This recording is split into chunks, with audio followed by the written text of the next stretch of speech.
Welcome back to Old School Sports and our OOTP 23 playthrough of the Kansas City Royals.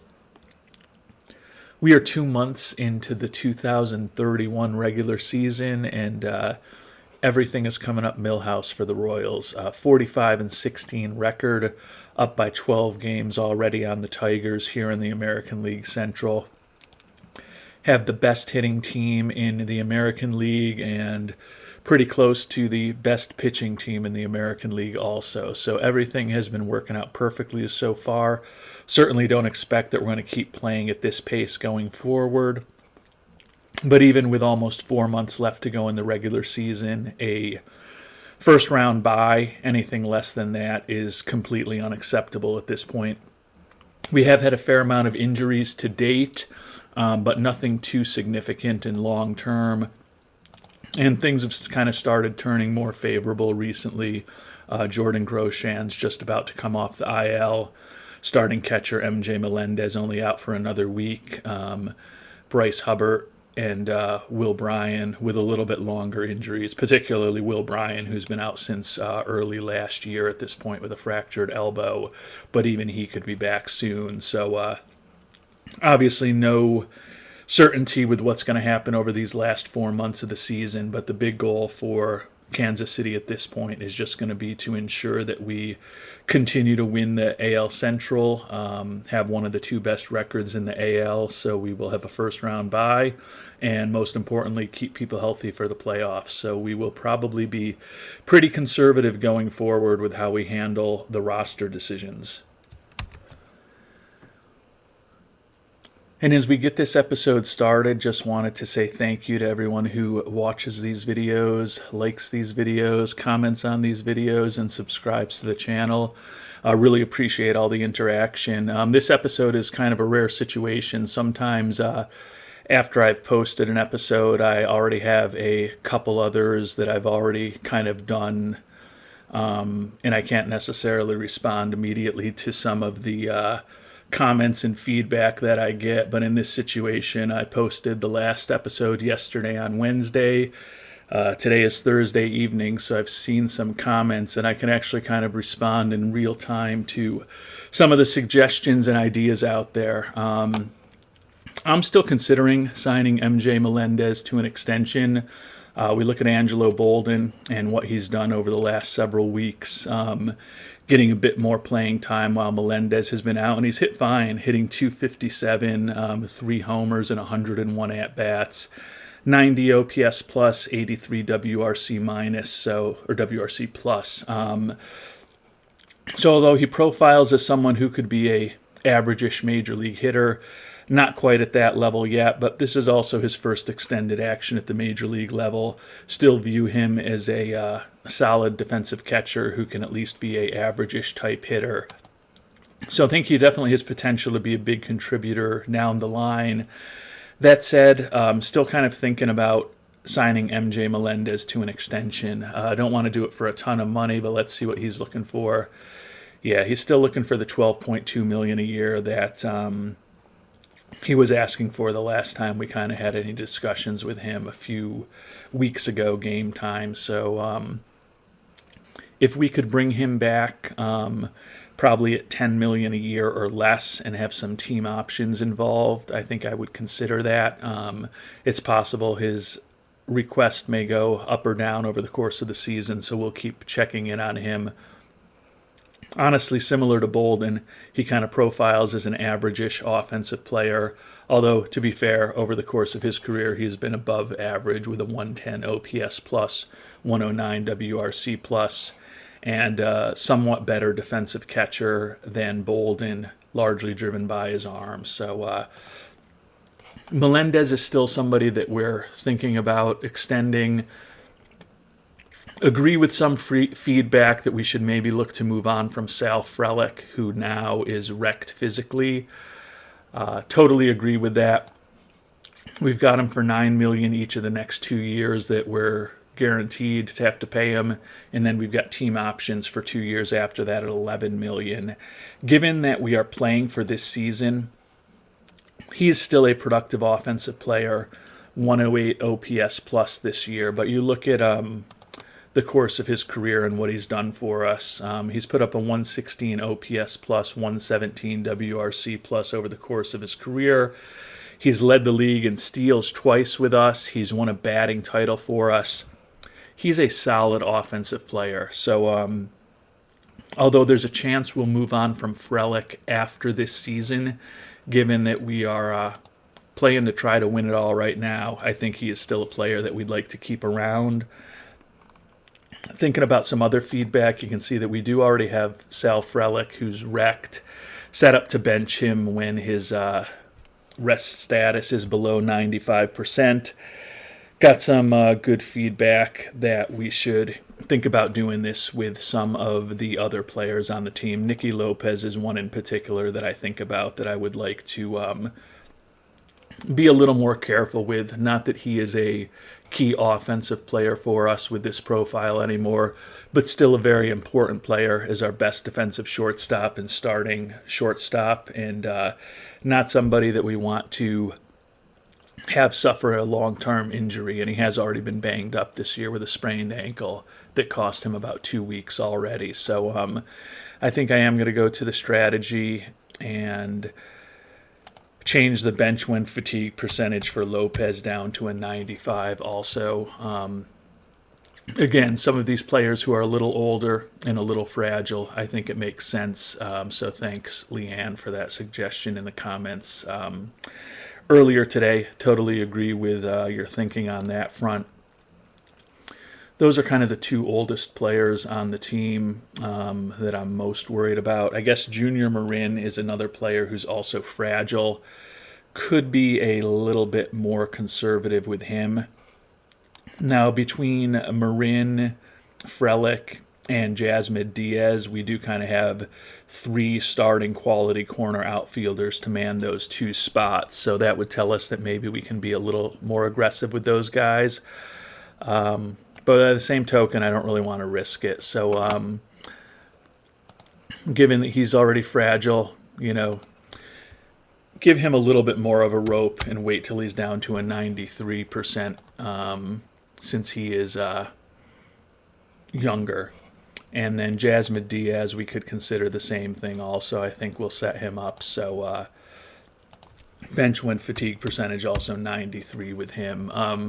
Just try to avoid running any of those players into the ground. There may be others that we need to think about with. I guess the other one that I can think of right offhand that is also fragile is Ricardo Cabrera, our starting second baseman. So again, he's a younger player, only 26 years old, but I think it makes sense to be a little more conservative with him too. So that was a good idea. Also got some thoughts on why didn't we sign Jasmine Diaz to a longer contract.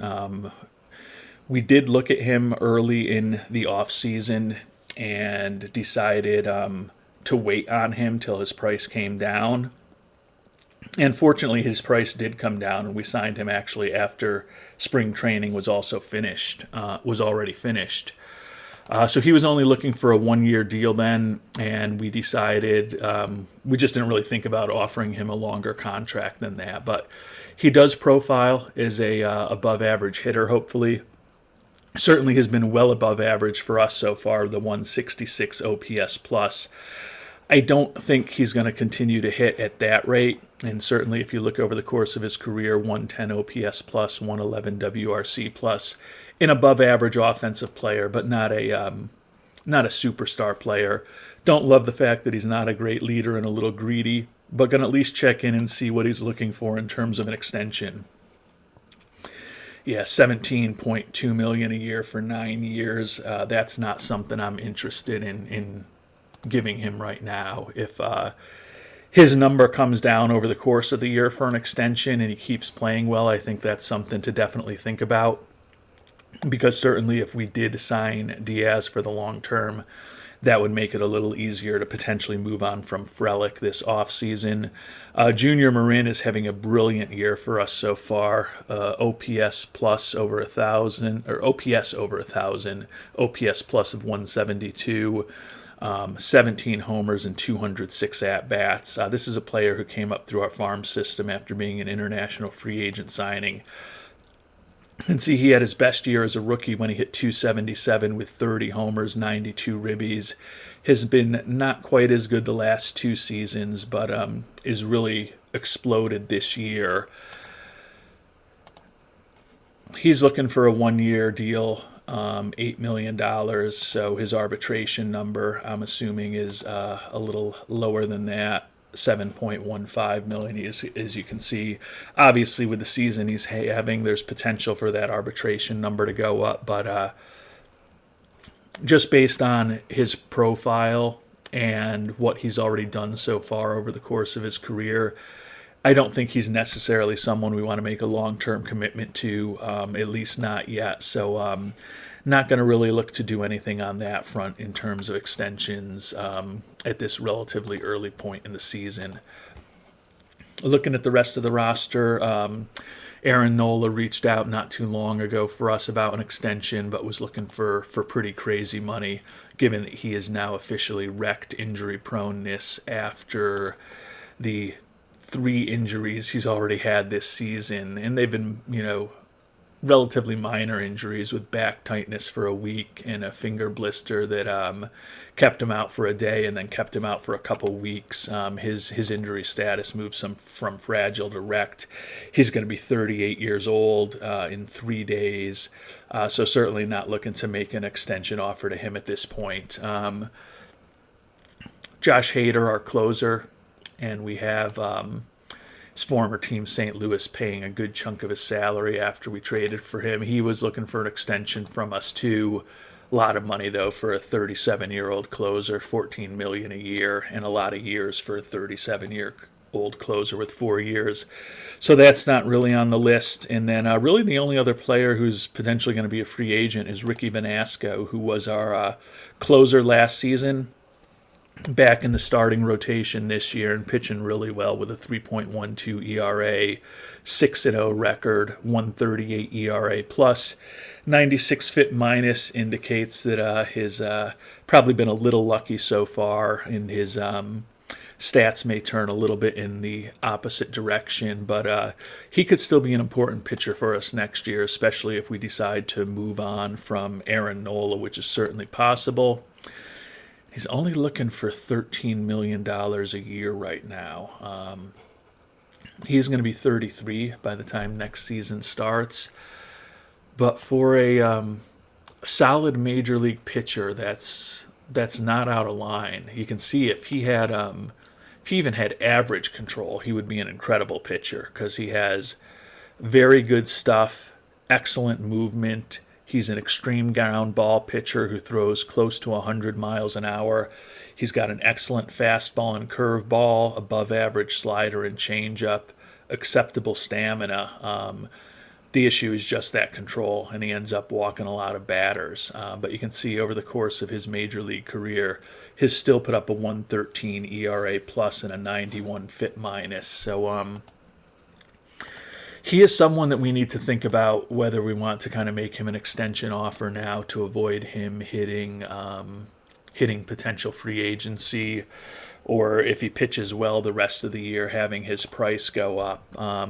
He's one of the only pitchers on our team who's not fragile among the starters. Him and Caleb Lagerwell. Nola's wrecked, and then Graceffo and Jacobs are both fragile, so we have them on pitch counts also. I guess actually Venasco is fragile now. I hadn't realized that. So I'm actually going to move him to 100 pitch count also. Wonder if he suffered an injury this year that moved him that way. I can't really remember. Okay, a mild abdominal strain that had a 1-week impact. But it's possible that he's been fragile and I just haven't noticed it before. But that does make me question a little bit whether we want to be offering him 5 years, $13 million a year in his mid-30s. Glad to see Caleb Lagerwell is still normal injury proneness, and he is having just another consistent Caleb Lagerwell season. This is a guy that we had traded away many years ago to the Marlins when we brought Trevor Rogers on board to be our staff ace. And then after a couple of years, we traded a boatload of prospects to the Marlins to get him back. And obviously very happy that we did that back after the 2025 season because, you just look at these numbers here and just the consistency in his ERA, the consistency in his ERA plus, even in his FIP minus. Just a good, solid, above average pitcher year in and year out. 113 ERA plus, 93 FIP minus over the course of his career. And we still have him signed for this year, next year, and then there is a player option when he turns 30 in 2033. So we've got another season and a half plus of him for sure with the way he's pitching. Unless he has a major injury, I would expect him to opt out, unfortunately. But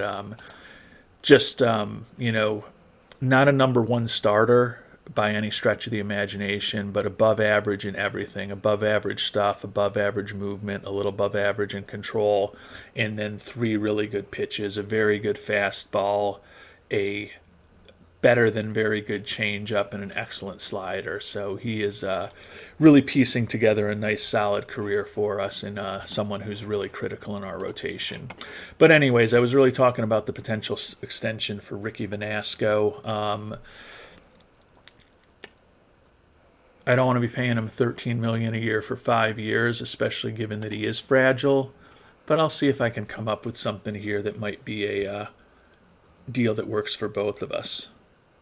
And he also wants a player option in that 5th year when he's 37 years old. We're going to kind of be thinking the opposite side of that most likely. And I'm thinking our deal to Venasco is not going to get it done. He's looking for $13 million a year over 5 years. We're offering him $10 million a year over 5 years. We also turned the last year into a team option rather than a player option, which he obviously won't like. And we haven't even promised him a role in the starting bullpen, although I think that's likely where he'll end up. But we also did increase his bonus for an all-star selection slightly, but I don't think this is going to be enough to get him interested. But by the same token, he's going to be 33 years old by the end of the season, and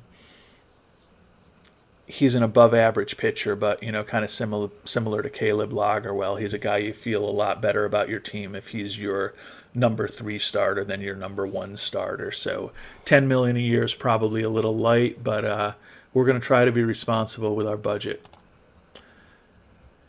Yeah, he wants the guaranteed role in the starting rotation, which I get.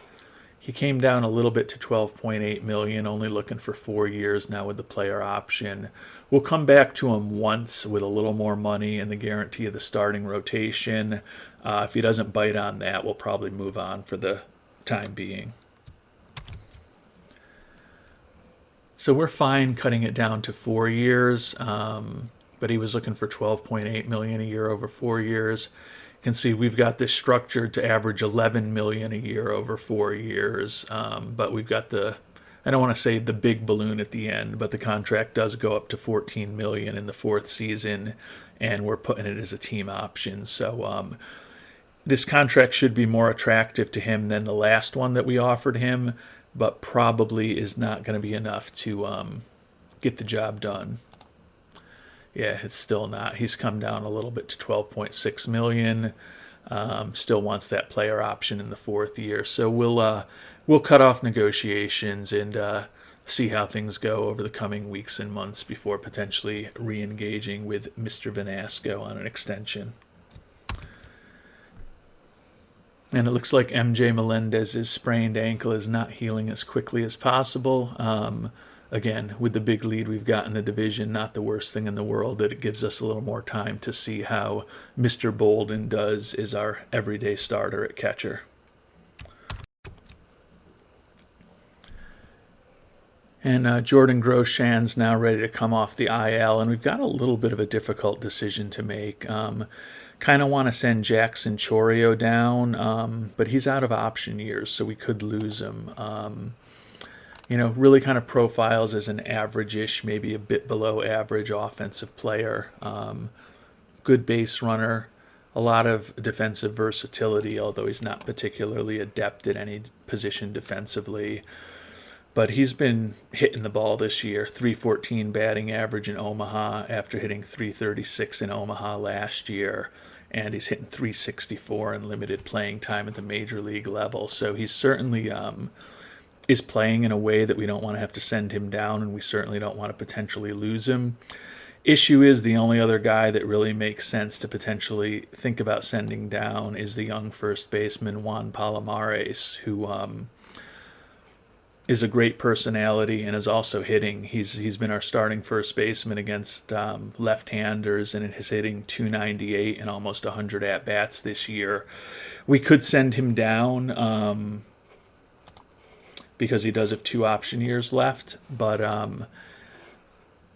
I think we're playing to win this year. I know you might not think that with how aggressive we've been using the injured list at times to keep people safe, but keep people safe and healthy. But I think Palomares is a better player than Chourio, so we're going to take the risk of somebody picking up Chourio. So we're going to waive and DFA him. Hopefully he'll make it through to AAA. Bring Groshans back up to the Major League roster. Ask Mr. Nichols for our depth charts, and keep moving on with this 2031 season. And another day, another injury for the Royals. This one involves our brilliant young center fielder, Angelo Vasquez, day-to-day with a sprained ankle for the next week. It is going to have a moderate impact on both his throwing and running, so I'm inclined to put him on the 10-day. You can see here in his first full season in the majors, Velasquez doing incredibly, batting .356, has 14 steals, although he's been caught stealing 9 times. He's not all that good at stealing. May have to make him a little less frequent on that. He's got good speed, but he's not particularly adept at stealing, and you can see that in his success ratios. Actually, over the course of his career, 24 steals, 24 caught stealing back in Class A. I may need to even notch that down a little bit further, but 14 out of 23 and 4 out of 9 last year stealing bases at the major league level is definitely not acceptable. So although he's fast, he's not that good at swiping bases. So we'll try to see if we can have him run a little bit less. But regardless, we're going to put him on the IL 10 days. Don't want it to turn into anything more serious. Probably going to give us an opportunity to bring, it would have given us an opportunity to bring Jackson Chourio up, but I think he's still probably, actually he's cleared waivers. So yeah, we'll knock Chourio right back onto the major league roster. We're definitely going to be weaker at center field right now. I'm assuming we're going to play Frelick there. Actually, Junior Marin. Whew, that's surprising, but he's, I guess, minimally competent out in center field with that 50 range and 50 error rating. Frelick a little better range and outfield error, but not as good an arm. I'll go with what Byron Nichols wants to do with this. It's not going to be a long-term situation, but want to make sure we keep Velasquez healthy. So he'll be on the IL for the next week and a half, and then hopefully he'll be back to 100% health.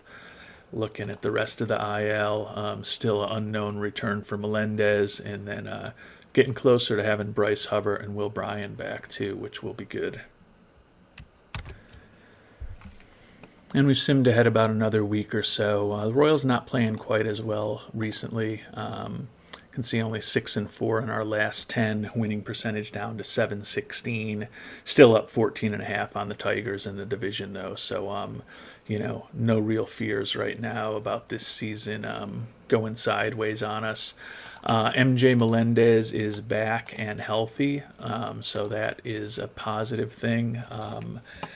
I don't think he's been out so long that we're going to put him on a assignment in the minors. Dylan Dingler, who was up, really did not hit at all. 136 in 44 at-bats, so happy to send Dingler back down to AAA. We'll put MJ back on the major league roster. Check in on what Angelo Bolden has done. Slowed down a little bit now, has a 241 batting average, over 133 at-bats this year, 91 OPS plus, 83 WRC plus. So not as effective a hitter as MJ Melendez thus far, but the former first-round draft pick is only 24 years old. He's only in his first season in the majors. I think he still, at the very least, is going to be an incredible backup catcher, and think that there's certainly potential, depending on what we decide to do with Melendez and how the two of them perform over the rest of the year, that he becomes our starting catcher for the foreseeable future at a very attractive salary. And given that MJ Melendez is fragile, we just changed his rating to move him to the bench when he's below 95% in terms of his health and his stamina. Will also give us, over the course of the season, that'll probably mean we'll see a little bit more of Angelo Bolden in the lineup, which will give us a little more opportunity to see what he can do in some additional at-bats at the big league level.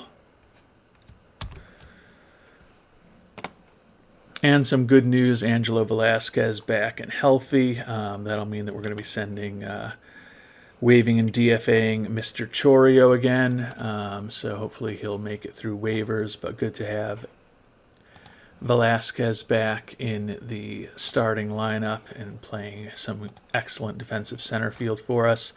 The worrisome thing is that Aaron Nola apparently just got banged up, and he hasn't pitched in 3 days.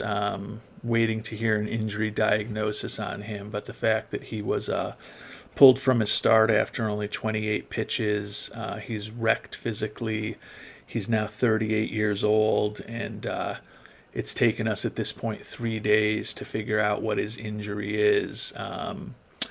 Probably not trending all that favorably, which is unfortunate, because although he hasn't been pitching a lot of innings for us, because he's been getting banged up so much and he's on a pitch count, he has put up an incredible 1.69 ERA in those 53 and a third innings he's pitched, 4-0 record. Hopefully we won't lose him for the long term, but we should find out in the next day or two. And the challenging season continues as far as injuries. Fortunately, Nola is only going to be out for 2 weeks with elbow tendonitis, so certainly going to put him on the IL with that. Jasmine Diaz also going to be out for 3 weeks with a fractured rib, so number one starter and a key off-season acquisition who's having a really good offensive year going on the IL is not optimal. We also lost one of the top prospects in our system, Rich Alvarado, who's the number 63 minor league prospect. Was playing in Double-A this year as a 22-year-old, hitting fine, 275 batting average, barely a league average kind of player. So he's still got some growth to make, but still profiles as potentially a very good contact hitter with some decent power. But he is now out for the year with a broken bone in his elbow, so unfortunately that will delay his development a bit. We'll have to decide next off season whether we want to promote him to AAA or at least have him start out the season again in Northwest Arkansas, because he hasn't gotten a full year of Double-A under his belt yet. But not great news there, but hopefully at the major league level, the injuries to Nola and Diaz won't last for any longer than they're expected. And so we need to find a pitcher and a everyday player. We've got depth in AAA this year in the pitching staff with a lot of pitchers on the roster, but you can see we've only got a couple who theoretically should be in the majors. And we're going to finally give Bob Williams a chance to make his major league debut. He's been pitching a little better in AAA, has his ERA down to 4.08. Still definitely has some potential growth ahead of him with his third pitch, which would be a changeup, and then he still has opportunity to improve his stuff and control. But going to at least use the next few days to see what he looks like. You can see that at this point we're only a few days away from Bryce Hubbard being able to come back. So it's going to be potentially a very short initial stint in the majors for Williams, but at least we'll get to see what he can do. Jackson Chorio still hasn't cleared waivers yet, so we don't have the option to bring him up yet.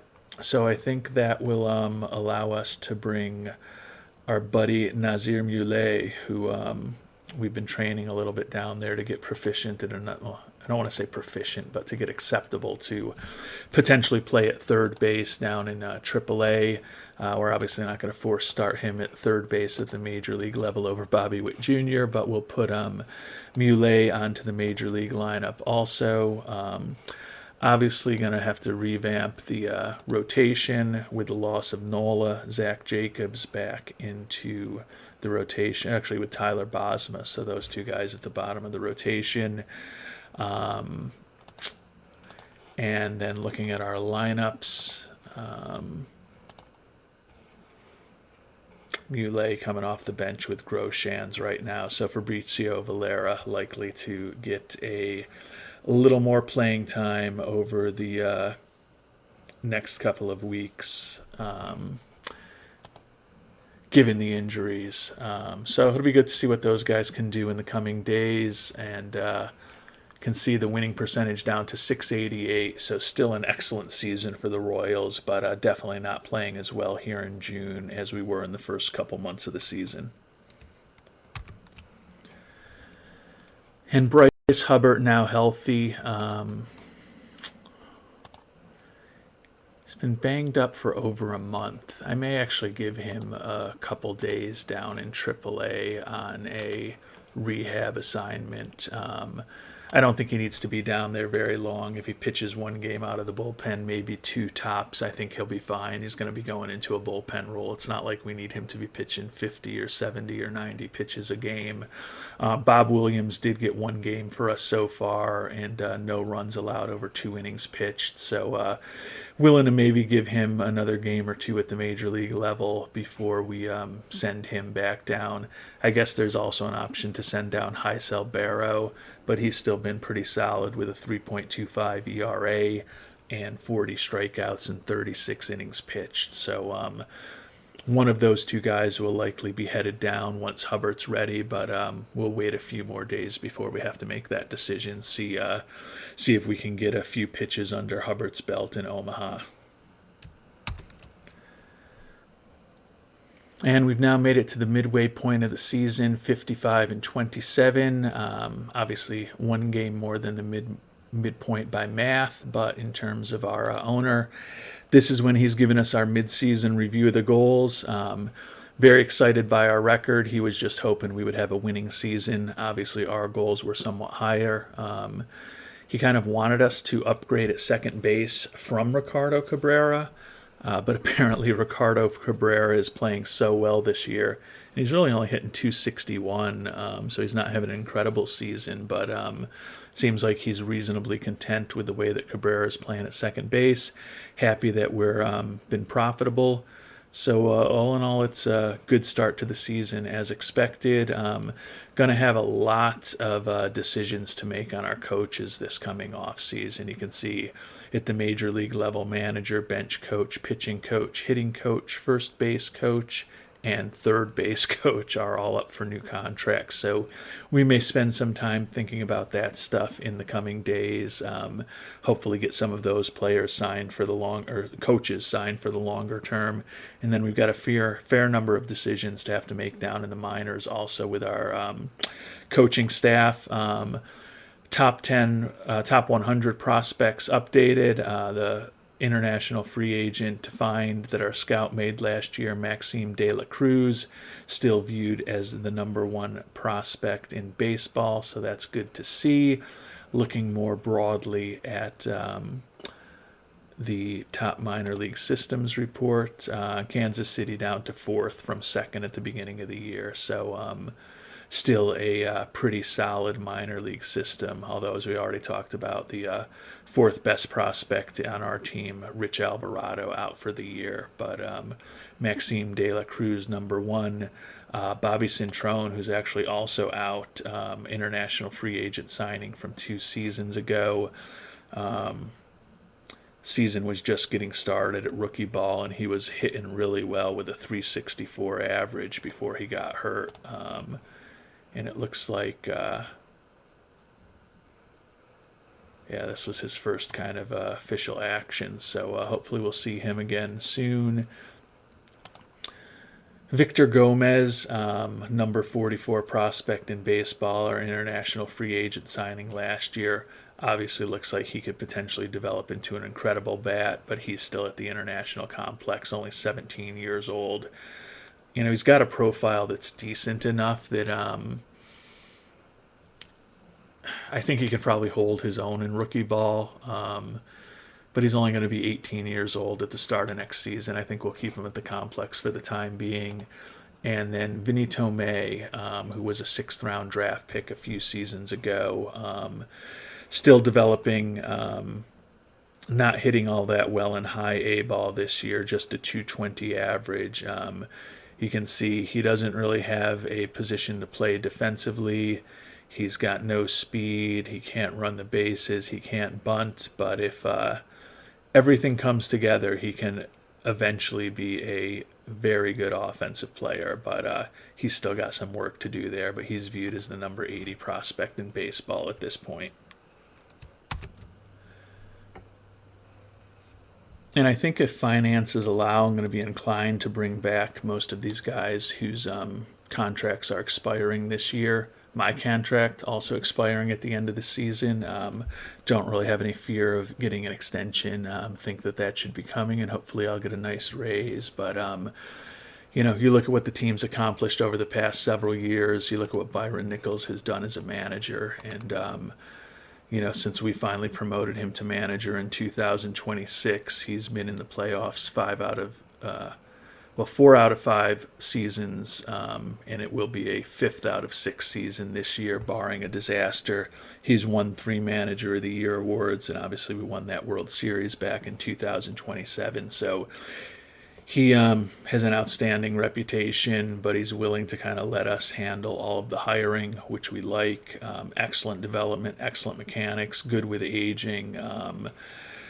He's got good relationships overall with the team. A couple of pitchers, not perfect relationships, but just an excellent overall manager. So I want to bring him back. And then when you look at our staff roles, you can see we've got an ecstatic rating as far as our staff cohesion. We've got nobody that struggles to get along with other people on the staff. We've got a lot of players who work well together, and we've ultimately got some excellent coaching of our, various defensive positions as well as running. So these guys are going to start getting pricey, I'm sure, particularly with Nichols. We've got him at $1.75 million a year now. I'm guessing he's going to want a lot more than that.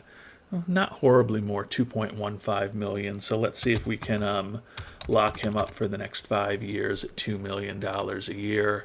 And he's accepted that. So good news, we've got Nichols locked up. Now we're going to try to lock up the rest of his coaching staff at hopefully reasonable salaries. And certainly want to make sure we keep Bo Jackson around, although, this makes me feel very old that we've simmed so far ahead that Bo Jackson is going to be almost 70 years old. I remember when Bo was the greatest two-way threat in sports back in the mid to late 80s with the Royals and the Raiders. Now he's almost 70 years old. Hopefully we'll be able to sign him to be our base coach for a few more years, but Bo Jackson closing in on 70 is a moment of zen for me. And we made it through the end of June. You can see the Royals really coming back down to earth here.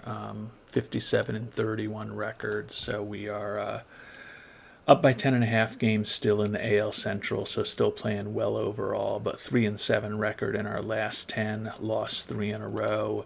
And looking at the team statistics, you can see after that incredible start to the season, we actually had a losing record, 12-15 in June.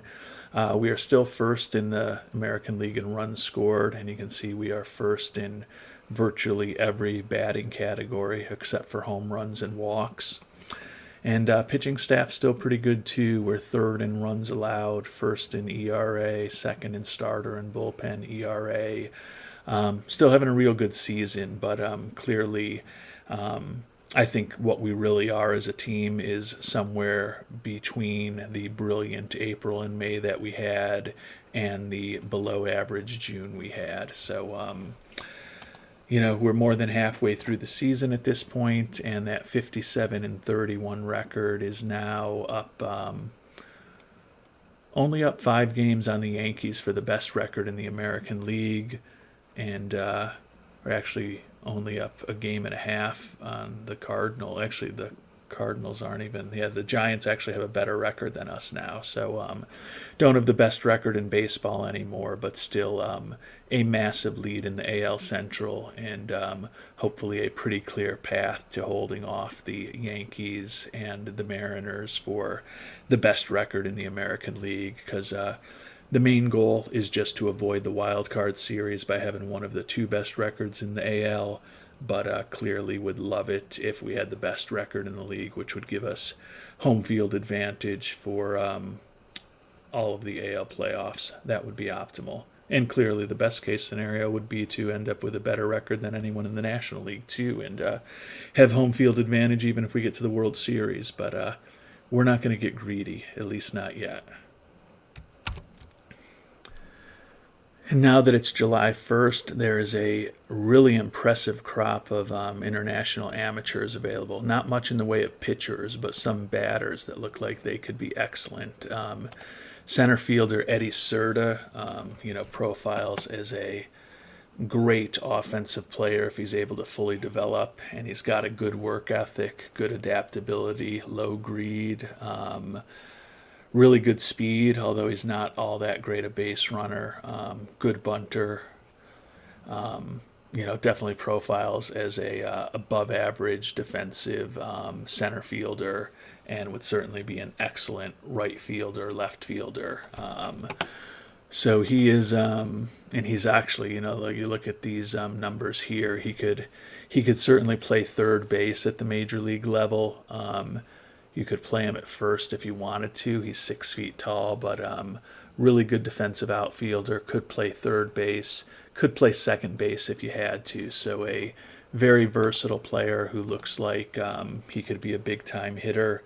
Tony Rodriguez, right fielder, doesn't have quite the same good personality. Not quite as good defensively. But obviously if he completely develops, profiles is another excellent offensive player. Would certainly prefer Serta to him, even though Serta, you can see, is 18 years and 46 days old. So he's older for an international prospect, whereas Rodriguez is only 16. Hugo Vargas, another left fielder, good personality. Love the fact that he's durable. Profiles is a potentially above average hitter. Not that great defensively, but could certainly play the corner outfield for us or anybody down the line. Jorge Morales, third baseman. Third base is kind of the only position he could play. Obviously, you could play him at first base in the infield too. He's 6'2", but he's a corner infielder. Could also play corner outfield. So a little bit of versatility there. Like his potential bat, only 16 and a half years old, so a little younger than some of the other prospects. Kind of like him a little bit. And then David Castillo, young catcher, only 15 years old, although he'll be 16 at the end of this month. Like the work ethic, below average defensively. Doesn't look like he's really got anywhere else to play besides catcher. He's 5'11". You could play him at first base if you had to, but you wouldn't love it. Not as big a potential bat as some of the other guys. So, although he's older than the rest, I think just in terms of the great personality, the great defense, the great bunting, the potentially incredible batting ratings, we're going to take a run at Eddie Serta as the first one we're going to make an offer to. Looking for the full $5 million. We will meet his demand, submit that offer to him. No guarantees that we'll get him, because I think others probably think he's the top international player out there, but at least going to shoot our shot with Eddie Serta. And perhaps not a shocker, Eddie Serta looks like he may end up signing with the Braves, so we're going to have to go to a plan B as far as the international amateurs. I'm actually a little intrigued by the third baseman, Jose Morales. Definitely could be a plus hitter. He could strike out a decent amount if he doesn't fully develop. He could play first or third for us, though. I like the fact that Tony Rodriguez is really young, but the low work ethic I don't love, and just his personality in general isn't great, and he also just not very fast, can't bunt. Obviously a very talented player, but I don't think we're going to go that way. Vargas I like, but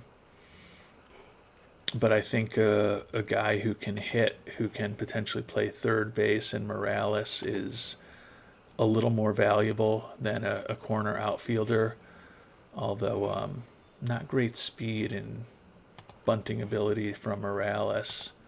Vargas is a little bit quicker on the base paths. Neither's a perfect prospect. Kind of going down into the lower rated people. Haven't looked at shortstop Willie Baez yet. Not really a shortstop, but he can play there in a pinch, can play second, can play third, so he could play first, can play any infield position. He could actually basically play any position on the field except for catcher. You wouldn't really want to play him at center or shortstop, but he does have a lot of potential defensive versatility. In a best case scenario, he's a league average-ish kind of hitter. So not all that exciting. I guess he might be our next fallback, but I think I'm going to make an offer to Jorge Morales, the 16-year-old, and see if we can bring him on board. Tigers have offered him a contract. He's only looking for $4.4 million. We're not going to fool around. He's our second choice. We're going to offer him the full $5 million and hopefully get him locked up. And Aaron Nola is ready to come back, which is good. Bob Williams been a little less productive over his next few games. Now is a 4.70 ERA over 7 2/3 innings. So we're going to send him back to Omaha, put Nola on the major league roster. Honestly, Heisel Barrow is probably going to be going down soon because Bryce Hubbard going to give him one more day of rest. And you can see they actually have been starting him down in AAA. So he went 116 pitches in his second start down there and has gone 10 innings in his 2 starts. Hasn't pitched effectively with that 7.20 ERA, but he's going to be out of the bullpen for us anyways. But we'll give him another day down there before we bring him back, and likely send Heisel Barrow back down to AAA also. And as we get ready for the All-Star game, a new achievement here for the Royals. Alex Vasquez, perhaps not surprisingly, the top vote getter in the American League. So good to have Vasquez on the All-Star team. We will check out the full All-Star information right here. We did get Jorge Morales signed, so that is very good. Got our international free agent, our second choice out there, was signed, the young third baseman Morales. Gonna hold off to see who we've got in the All-Star game here. Let's take a look. The voting. Alex Vasquez, as we talked about, 3.7 million votes, is going to be the starter at first base.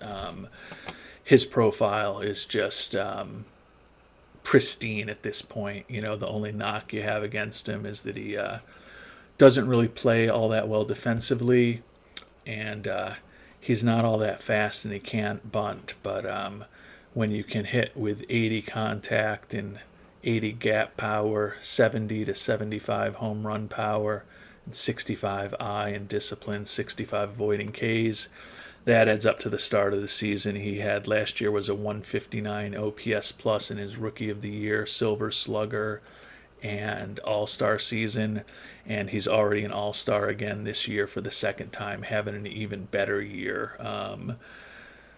178 OPS plus at this point, 3.7 WAR here in early July. So wonder what he's looking for in terms of an extension at this point. Yeah, he's not even talking long-term contract anymore. You'll remember that we had looked to make a long-term offer to him last off-season, and we did make an offer to him, but he was only willing to sign if he got a player option after his arbitration years were over, which essentially would mean we weren't able to buy out of any of his free agency years. So it kind of defeated the purpose for us, since presumably we would just end up paying him more during his arbitration years and his minimum salary years than we would have otherwise. And we wouldn't have had the guarantee of at least getting a couple of those free agent years bought out. So would obviously love to re-engage with him down the line on a long-term contract, but it's going to have to be something where we get a couple of his free agency years locked up to make it worth our while. But a season from now, when he's going to be eligible for arbitration, that could be a record huge arbitration number that he's looking for if he continues to play the way that he has over the course of the early stages of his career.